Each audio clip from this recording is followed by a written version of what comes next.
Guyana filed its memorial in accordance with the order of the court, dated 19th June 2018, that determined it would first resolve the question of the court's jurisdiction in light of Venezuela's refusal to participate in the proceedings based on its claim that the court lacks jurisdiction.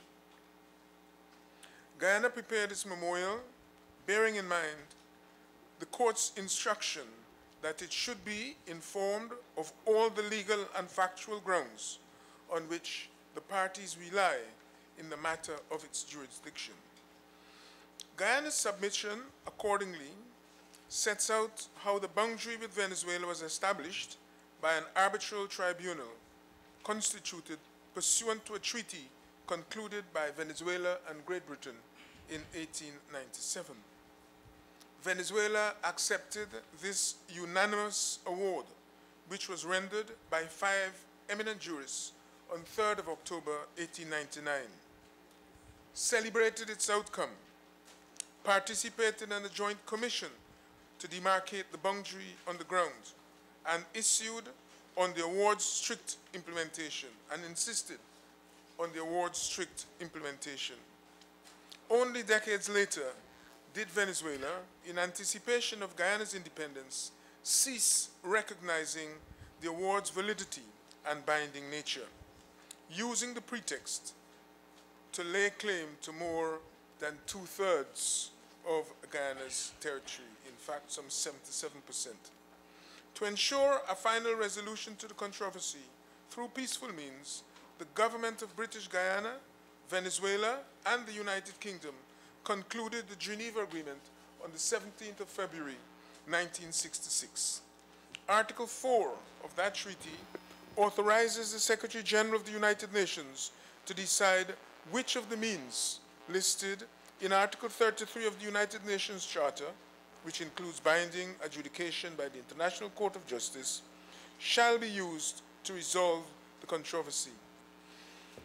In agreeing to Article 4, Venezuela consented to the court's jurisdiction in the event that the Secretary General decides that the controversy should be resolved by the court.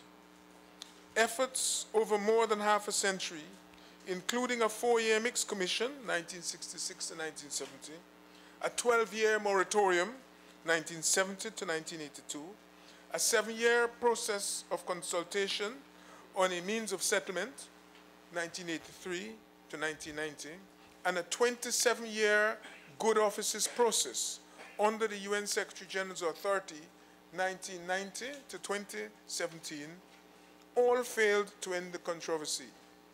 On 30th January 2018, the United Nations Secretary General, Antonio Guterres, acting under the authority bestowed upon him by the Geneva Agreement, chose adjudication by the court as the means for resolving the controversy with finality. Guyana commenced proceedings before the court on 29th March 2018 in accordance with the Secretary General's decision. Guyana's memorial shows there is no foundation to Guyana's contention, to Venezuela's contention, that the means of settlement listed in Article 33 of the UN Charter must be selected by the Secretary General successively, such that the means listed ahead of judicial settlement have to be exhausted before recourse to the court can be chosen. Nothing in the text of Article 4 of the Geneva Agreement, which provides a menu of options, not a predetermined sequence, supports Venezuela's interpretation.